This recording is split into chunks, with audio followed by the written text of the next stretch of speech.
Good morning class, I am your teacher Riza, and for today we will having a discussion. But before we start our discussion, let us start our day by asking guidance to our Lord Jesus Christ. So Catherine, will you lead the prayer? Amen. Thank you. So classroom secretary, are there any absent for today? Okay, none? That's good. Okay, class, before we start our discussion, we will having a short review to our lesson that we tackled yesterday. So, anyone from the class? What was the lesson tackled yesterday? Yes, MJ.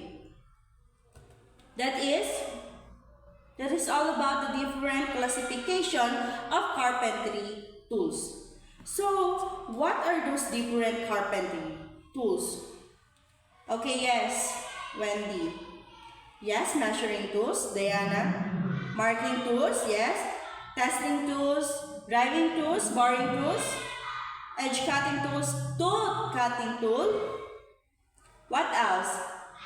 As long as the PPE. Alright, since you still remember our lesson yesterday, let us now proceed to our new lesson. But before that, we will having a short game. So this game is called the 4 Picks 1 Word. And I know you have heard of this game, so trust that you also know how to play this game, right? Okay, number 1. Who wants to answer? Yes, MJ. That is called push-pull rule. Very good. The next one is, yes, CJ. Correct. That is compass. And the last one, what is that? Correct. That is divider.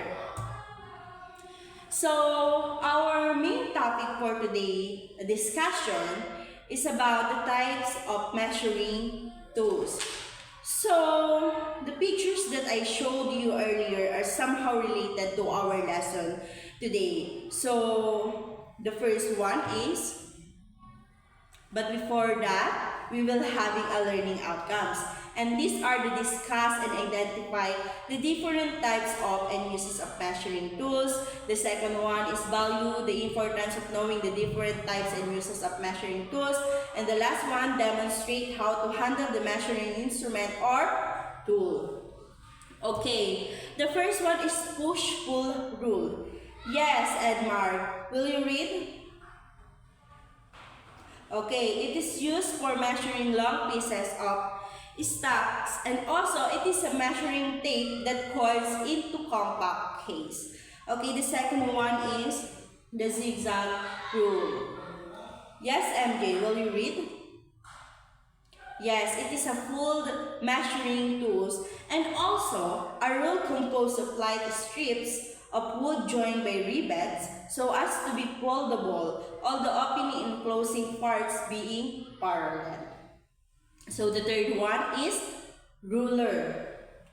Yes, Wendy, will you read? Okay, it is used for measuring short pieces of stocks, and also it is sometimes called ruler or line gauge. It's a device used in geometry and technical drafting as well as construction and engineering industries to measure or draw a straight line. Okay, next, caliper ruler. Yes, CJ, you again. Yes, it is used for measuring diameter, thank you.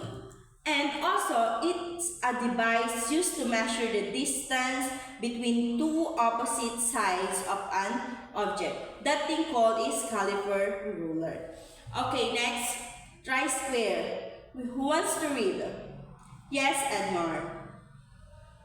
Yes, it is used for checking flatness and squareness, and a woodworking tool used for making and measuring a square piece of wood. That square refers to the tool primary use of measuring the accuracy of a right angle 90 degree, and try a surface is to check straightness to an adjoining surface. So, nakikita niyo po sa ating picture.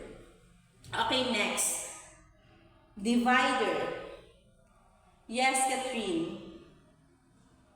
Okay, thank you. It is used for dividing distances and also an instrument for measuring, transferring, or marking of distances consisting of two straight adjustable legs hinged together and ending in sharp points. Okay. Okay, next is compass. Compass. Yes, Shirley, will you read? Yes, it is used for describing areas and circles. And also, a pair of compasses. Compasses is a technical drawing instrument that can be used for describing circles or areas. So the difference of divider and compass, yung divider is stainless and the compass, ginagamit na po natin siya ng pencil to draw a circles or area with a 90 degree. Okay. The next one is protractor. Yes, Waki. Okay, thank you.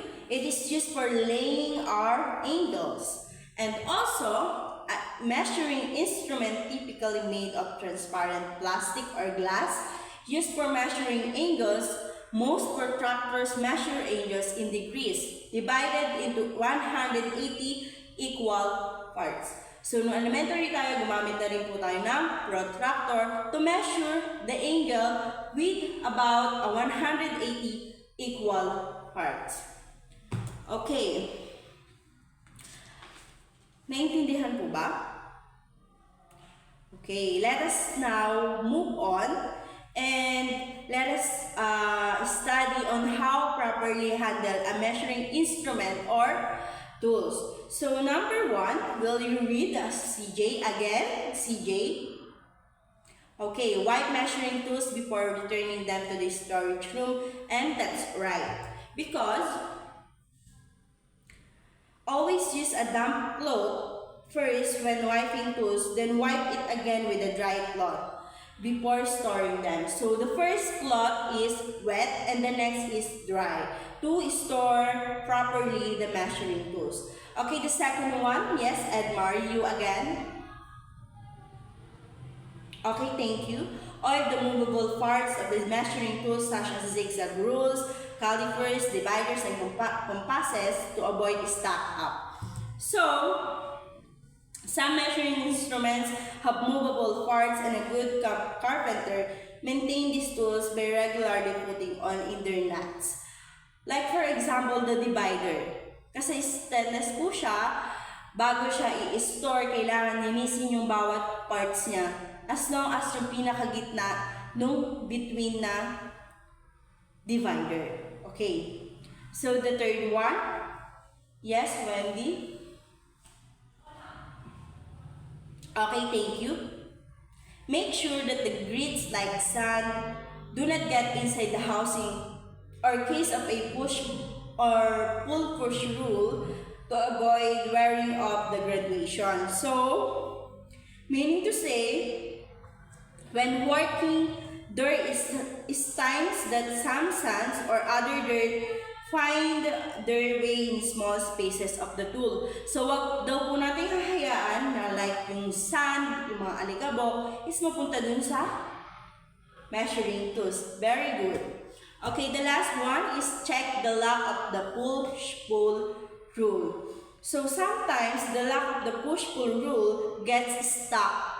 So, one should check it up if the spring inside is still working. So, before we stored our measuring tools, we need to check first if it is the good condition. And after the storing and we will use it again, we will having a 101% checking out of the tools to function if it's good or not.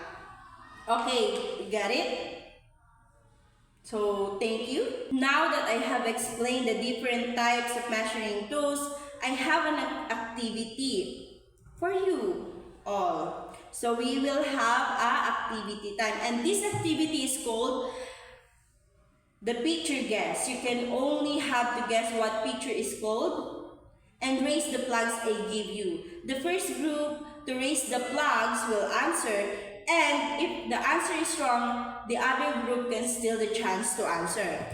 So, group yourselves into two groups. So, group 1 will be on my right side with the red flag, and the group 2 will have my left side with the blue flag. Okay, thank you. And we will having a 5 minutes to our activity. Okay?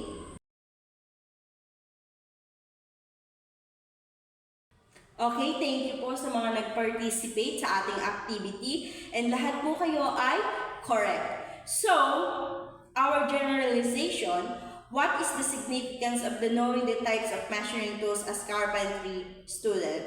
Yes, Edmar. Okay, thank you. Who else? Yes, CJ? Yes, it can be, but thank you.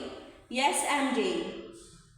Correct. So, the second one, give 3 examples of measuring tools. Who wants to answer? I have a gift for you, and then I will give you later. Yes, Wendy. Yes, Diana? Okay, thank you. So, we will having a quiz time. So, madali lang naman po itong quiz natin. So, we will have a 2 minutes. Directions of our quiz. Write what is being asked below. And the question is, list down 5 examples of measuring instrument or tools. So, we will having a 2 minutes to do that. And pass your paper to front and then to me. Okay, thank you. So, thank you. It is good to hear that all of you are perfect. And for our assignment for today, draw the linear measurements for the 6 phases of lumber. Okay, our rubrics for our assignment is 1, creativity with 10 points, details 10 points, labels 5 points, and presentation 5 points, with a total of 30 points. So our submission is on tomorrow morning. Okay, no extension, no excuses. Submission is on tomorrow only. Okay, class, get ready. Okay, goodbye class. Thank you and God bless you all.